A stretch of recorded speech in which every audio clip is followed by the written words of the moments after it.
I glance out the large window in our family room and look at the snow gently falling. Although I'm warm, cozy, and very comfortable under the blanket Mom has given me, I can't help but feeling a little jealous that my two brothers are out there having fun. Slumping into the sofa, I let out a long, frustrated sigh. I feel left out, I guess. Why can't I have been a boy? Alora, Mom says, peeking her head into the family room. I look up at her and force a smile. Yeah? The boys are out of the house and it's just us girls, she says with a cheeky smile. Shall we go paint our nails? I shake my head vigorously to say no. I really don't like having painted nails. Makes me feel a little strange for some reason. Oh, she replies, clearly upset I didn't want to spend time with her. Why, sweetie? What's the matter? I love my mother, but she makes me feel so uncomfortable with this stuff. I know she wants me to be her little princess, but I just don't like that idea. I hope she doesn't think I don't want to spend time with her, but I'd rather play Lego or go play outside with my brothers. Nothing's wrong, I answer, turning my attention back to the TV. Mom steps into the room as I give her a quick glance. I can see she looks worried. Is this about your hair? She asks. I'm sorry, Alora. I think your hair is really pretty at that length. If we get it cut shorter, we won't be able to do those pretty braids you like so much. I bring my hands up to touch my soft blonde hair in the braid Mom put in this morning. I only let Mom braid my hair so it doesn't keep falling into my eyes. She gets so upset when I ask for it to be cut shorter, but that's just how I'd like my hair to be. It's not that, Mom. I sigh. Mom folds her arms tight and she gives me a suspicious look. Hard having two older brothers and being the only girl, huh? Yeah. I'll tell you what, Mom says as a warm smile forms across her face. You haven't asked Santa for anything yet. Why don't we go do your letter to Santa? Please, I reply, lighting up with excitement. Thought you'd like that idea, sweetheart. She grins, waving me to join her. Come on, princess, let's go into the kitchen and you can sit with Mommy as you write your letter. Kicking the covers off my legs so I can go into the other room, I look at my mom. Mommy, I say, looking up as I stand beside her. Please don't call me princess. I don't like that. She looks down at me in confusion. But you are my princess, she replies. I used to love my mom calling me that when I was your age. I shrug in response. I don't really like it. I don't feel like a princess. Sometimes I feel like I shouldn't be a girl at all. I find it hard to fit in with the other girls at school, too. Following Mom into the kitchen, she puts some pens and pencils out on the breakfast bar. I look at the high stool, then at the dress I'm wearing and frown. I hesitate to start climbing into the stool, knowing my dress is going to make it difficult. There, Mom smiles. I put a pretty pink pen out there for you to use. Thanks, I reply, still working out the logistics of climbing onto the stool in my dress. As Mom waits for me to get up onto the stool, I look at her with a question on my mind. Do I have to wear dresses like this? I ask her. Arlo's hand-me-downs will fit me now, Mom. Can't I wear some of his old pants instead? You'd rather wear your stinky older brother's clothes than the pretty stuff I buy for you? She asks, pinching her nose. Mom and Dad have taught us not to be ungrateful. I do really appreciate that Mom takes me out for special shopping trips to get new clothes, but I wish she'd give me more control over what I wear. I much prefer pants to skirts. I can be more rough and tumble in pants. I do like shopping with you, Mom, I answer honestly. Well, good, Mom smiles, pulling out the kitchen stool for me to sit on. Come on, sweetheart, let Santa know what you'd like for Christmas. Ungraciously climbing onto the stool, I blow strands of my hair from my eyes and look at the blank A4 paper. Pushing away the pink pen, I ask, Can I have a blue pen? Mom, now standing at the fridge, looks over her shoulder. Don't you like pink? My favorite color is blue. Shutting the fridge, Mom turns to look at me with a funny expression. She then shrugs her shoulders and starts looking in a nearby drawer. You're such a funny little girl, Mom comments, searching the drawer. When I was your age, Alora, I loved everything pink. Why am I a funny girl? I think to myself as Mom brings over a blue ballpoint pen. Here, she smiles, placing it in front of me. Any ideas on what you're going to ask Santa for? I give her a telling smile. I know what I'd really like. Mom says, looking over her shoulder. Don't ask for any of Arlo's hand-me-downs, she says, smirking.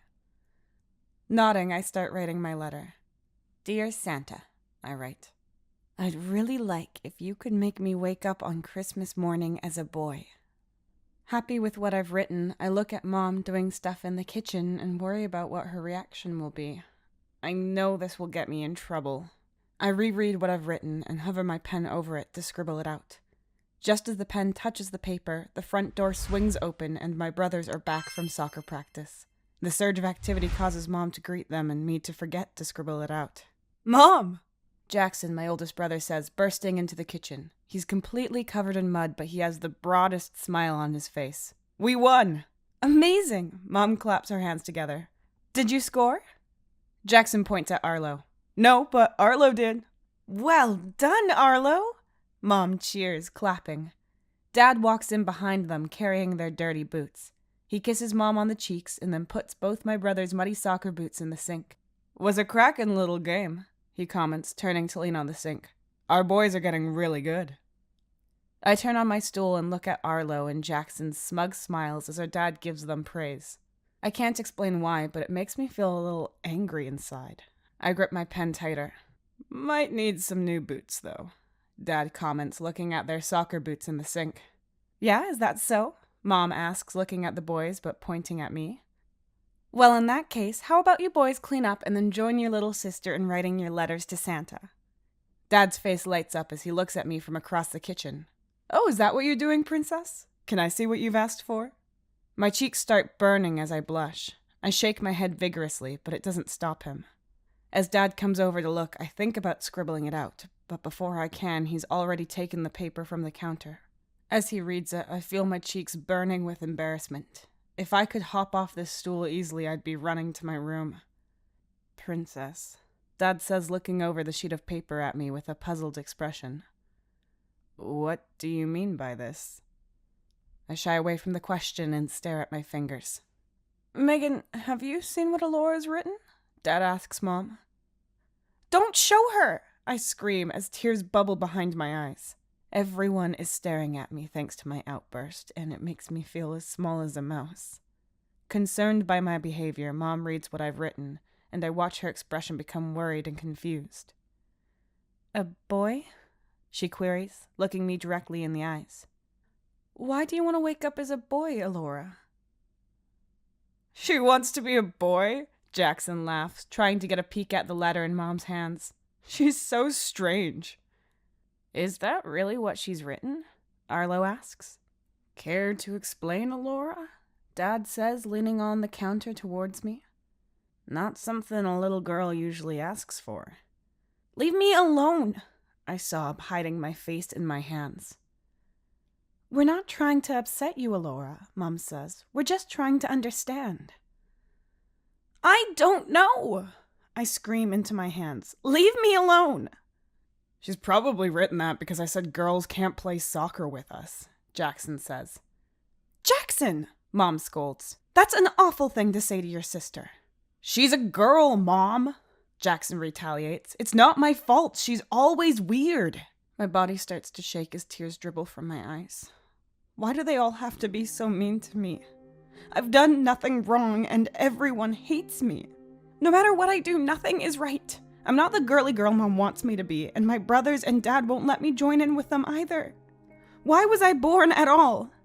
Not looking at any of them, I wipe the tears from my eyes with my sleeve and slide myself carefully off the stool.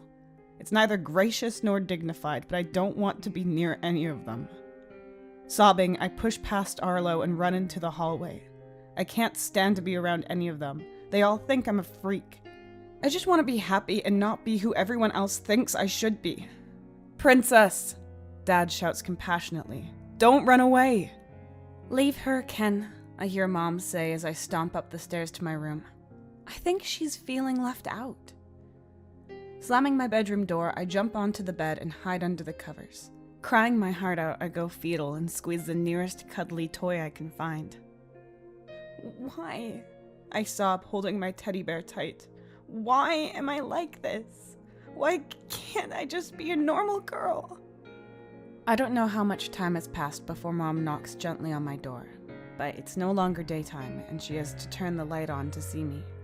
I think I've cried so much I've fallen asleep. I know this because the teddy I was clutching is on the floor. Alora, sweetie, Mom says softly, balancing a tray of food in her hands. Are you hungry? No, I answer rudely. Go away. Don't be like that, princess. Don't call me princess, I scream angrily. Okay, Mom says carefully, placing the food tray on the foot of my bed. I'm sorry, I just want to make sure you're all right. We all care about you and don't like seeing you upset. I'm fine. You don't seem fine. I can't remember the last time you went off to your bedroom crying, Mom says, reminiscing for a moment. Oh, yeah, I do remember. It was when I said I brought you a tutu and I wanted you to learn ballet. You were so upset with me, do you remember? I sit up in my bed and reach for another teddy. Looking away from her, I frown. I do remember that, I say, grumbling under my breath. Mom gives me a gentle smile and she touches my knee. So, sweetie, she says softly. Talk to me and help me understand what's going on in that pretty little head of yours. You won't understand, I reply in a huff. Try me, Mom replies with an unwavering smile. No, I reply, clutching my teddy tighter. You'll just think I'm strange like everyone else. Why would I think my only daughter is strange? Mom asks with a little laugh, like I've said something silly. Annoyed at her, I glare in her direction. I give her my best stink eye. Don't pull that face at me, she says playfully. I invented that look, you know. I used to look at my mother like that all the time when I was upset with her. Go away, I say in spite. Mom pats my knee once again and runs her fingers gently through my hair. I promise I won't think you're strange, sweetie. I want to help you. Remember, it's me and you versus all the boys in this house. Us girls have to stick together. I don't want to be one of the girls, I reply, knowing that's going to upset her. I want to be one of the boys. I want to do boy things. My mom's face tells me everything I need to know. She's upset at what I'm saying, and that makes me feel awful. I can't help but start to cry. Mom looks away from me, and I see the tears welling up behind her eyes. This is precisely why I didn't want to say anything. I knew telling her would make her upset. I don't want her to cry or feel like I don't want to be a part of her team. Mom says in frustration, holding back the tears. I don't think you know what you're saying, Alora. You're just saying this because you feel left out. I do feel left out, I say, agreeing with her. But I really don't feel like a girl, Mom. I want to be playing sports with Jackson and Arlo. I don't want to be doing all the girly stuff. Mom whimpers as those words leave my mouth. Still, we're quickly interrupted by Arlo, who stands in my bedroom doorway, eavesdropping on our conversation. She can play with us, Arlo says politely. Mom swings her head around and says with a snap, She doesn't have any boots. Plus, Arlo, you shouldn't be listening to other people's private conversations. Sorry, Mom, he replies bashfully. Dad just told me to tell you that it's starting and he wants you to come downstairs. Mom looks at the watch on her wrist and then wipes her tears. Okay, thank you. Tell Dad I'll be down in a minute. Mom stands up but doesn't look at me. Alora, sweetheart, eat some dinner and when you're ready come downstairs and I'll make you some dessert. With tears still in my eyes, I look at the food plate she's brought me and it's my favorite. As she leaves the room, I get myself closer to the mac and cheese and I say, Sorry for making you upset, Mom. Mom stops in the doorway, but she doesn't look back or say anything further. After a moment of standing in the doorway, silent, she ushers Arlo downstairs and gently closes my door behind her. The next day, Mom asks me to write my letter to Santa again. I wrote things that I thought wouldn't make her upset with me.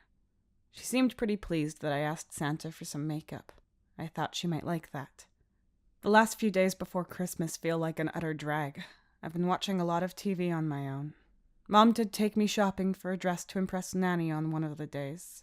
However, that didn't stop my jealousy. Dad kept taking my brothers out to play soccer, and I felt too awkward to ask if I could come. Not that they'd let me anyway. On the morning of Christmas, I woke up to the sound of my brothers running up and down the landing. Throwing my covers off, I'm excited to join them, all still wearing our pajamas as we bounce around the place together. Mom and Dad appear at their bedroom door looking a little worse for wear. I wanted to laugh at my mom's hair. She looked so funny with it so big and puffy. "Children," Dad says, yawning. "No presents until you've all got washed and had breakfast." Jackson and Arlo storm off into their bedrooms, rushing to get dressed. But I stand in my doorway, hair in my face and mouth, looking at both my parents. "Bob," I yawn, copying my father. "Can you help me brush my hair?" "Sure thing, sweetheart," she replies, flattening down her own with her hands. Joining me in my room, she asks me to sit in front of my mirror. Like a well-oiled machine, she gets out my dress for the day and hangs it on the door. "I really like this dress," Mom says, touching the skirt. "You're going to look really pretty for Nanny." I look at her and force a smile. We don't see our Nanny very often, and I know Mom's excited to see her. Standing behind me, Mom holds my hairbrush and she gives me a smile in the mirror. "What style would you like me to do?" she asks, gently running the brush through my bedhead. "You choose. Can I do pigtails so I can put those pretty bows in?"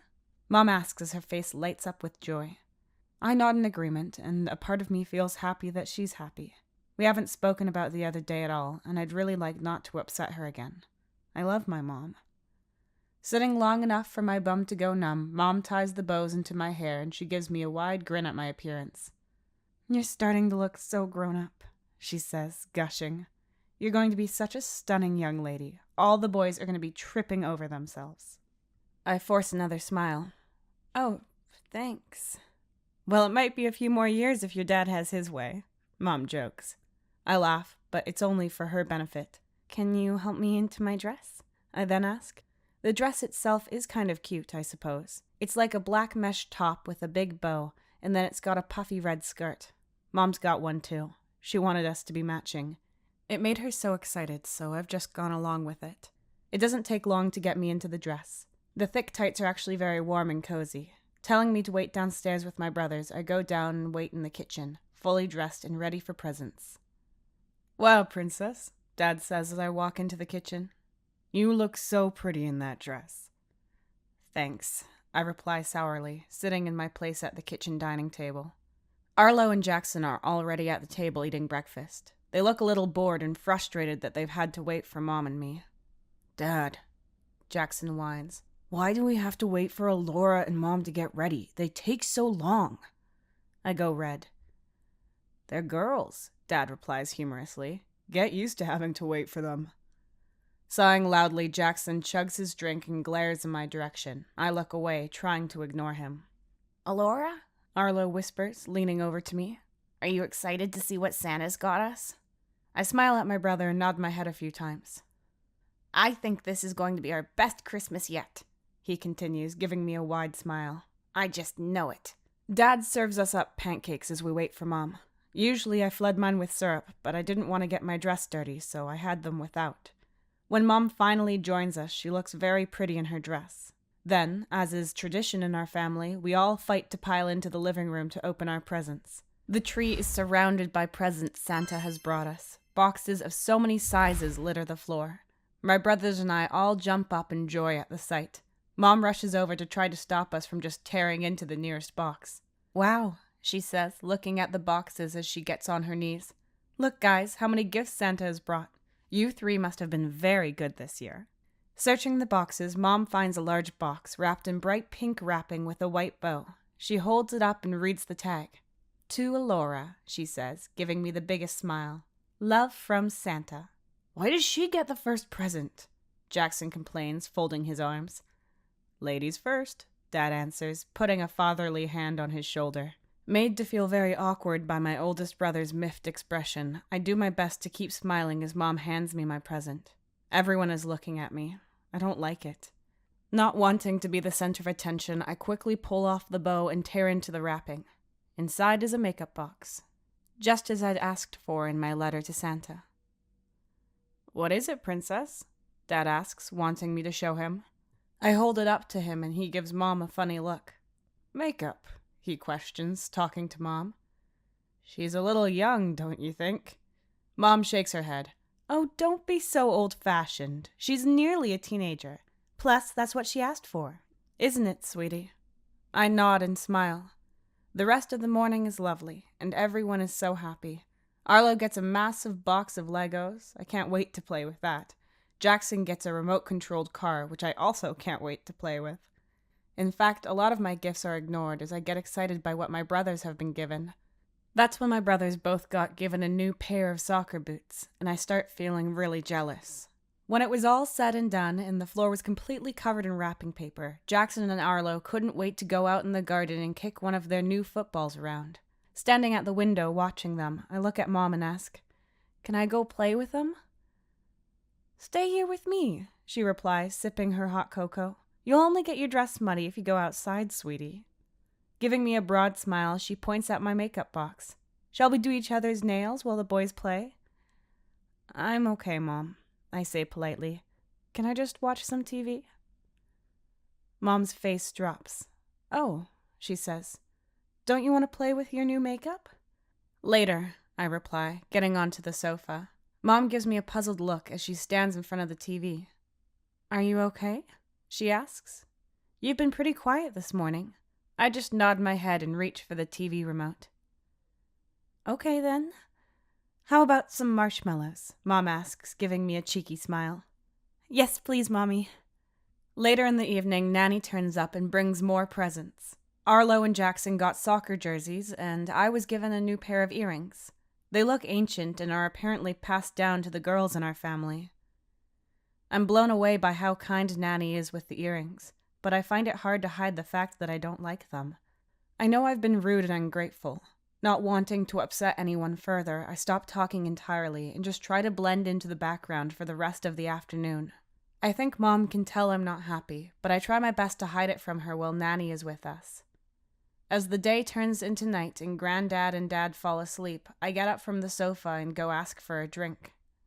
As I walk towards the kitchen, Mom and Nanny are talking as they clean up after Christmas dinner.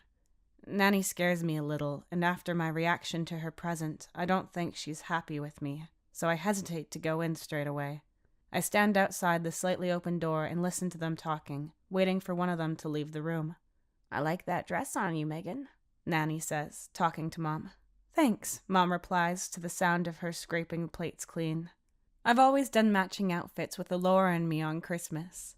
Sadly, I think this might be the last year we do it. My hair stands up on end as they start talking about me. "I can see why," Nanny replies. "That girl's been complaining all day. If it wasn't Christmas Day, I would have told her off for all the whining. When I was her age, I wouldn't dare to complain about how I was dressed." "Please don't tell her off, Mom. I'm worried about her. She's been acting really odd lately. You should have seen what she asked Santa for at first." "What did she ask for?" Nanny asks, her interest clearly piqued. "Well," Mom begins to whisper, but I can still hear. "She asked to wake up as a boy.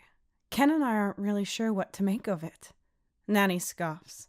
"Oh my, nip that in the butt straight away, Megan. You don't want your daughter growing up as one of those people." "One of those people?"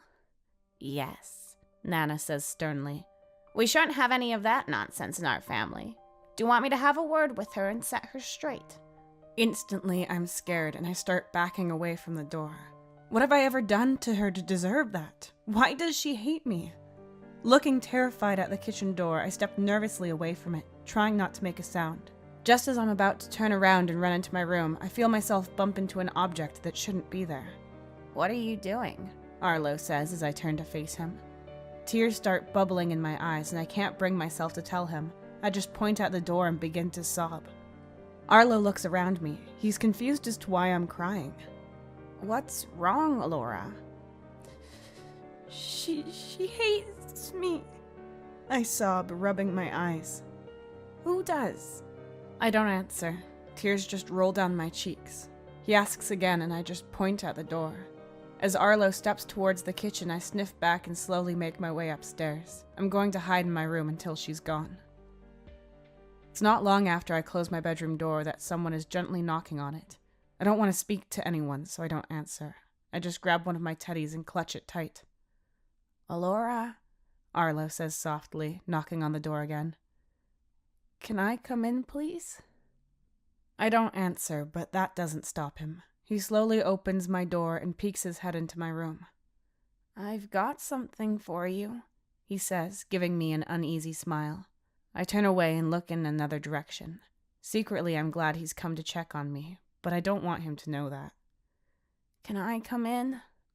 I nod, but say nothing more as I sniff back the tears. "I heard what Mommy and Nanny were saying," Arlo says, moving closer to me on the bed. "I'm not sure why that makes you this upset, but it did remind me that I got you a present." Slowly, I turn my face to look at his silly, smug grin. In his hands is a shoebox that's been clearly wrapped by him in an old newspaper. It's rough around the edges, but he's holding it out towards me. "It's not much," he says, "but I'd really like for you to have them." After wiping tears from my eyes and dropping my teddy to the floor, I take the box from him and place it on the bed beside me. I look up at him again to make sure it's for me. "Merry Christmas, Alora," he says, bouncing excitedly on his tiptoes. I give him a big smile as I start ripping into the box. Pulling the newspaper from the lid, I flip open the box with excitement to find his old soccer boots sitting inside. They are tatty, but he's clearly taken some time to clean them for me. Your old soccer boots?" I ask, picking one up to look at. "Yeah," he says with enthusiasm. "They don't fit me anymore, and I got new ones for Christmas, so you can have them. I checked the size against some of your trainers in the cupboard, and I'm pretty sure they should fit you." Overwhelmed by his kindness, I start blubbing. "Why?" I ask, forcing myself to speak. "I don't like seeing you sad," Arlo answers bashfully. "I wanted to do something nice for you. Plus, I heard what you told Mom the other night about wanting to be a boy, and I thought maybe this would make you feel better." I look up at his happy but blushing face, and tears begin streaming from my eyes. I'm not sad. I'm happy. "And, Alora, if you really do want to be one of the boys," Arlo continues, saying as his smile widens, "then I think you should be able to be one of the boys. That would be cool." He points at the soccer boot in my hand. "Who cares what Nanny says? She smells like prunes." I giggle. "Alora," he says softly, "please don't worry so much. Be who you want to be, okay?" You don't think I'm weird?" I ask, desperate for an answer. Arlo smirks. "You are weird, sis," he teases. "But us Rogers stick together, right? Isn't that what Dad always tells us?" I get up from the bed and stand directly in front of him. As I do, the boot in my hand falls to the floor. Letting my worries boil to the surface, I can't stop the tears as they flow from my eyes and down my cheeks. My shoulders bounce as I cry unashamedly in front of my older brother. Thank you," I cry out, throwing my arms around my brother's waist. I pull him in close and cry into his shoulder. He puts his arms around me and holds me tight. "Wow," Arlo laughs nervously. "If I'd known you wanted to play soccer this much, I'd have given you my boots earlier."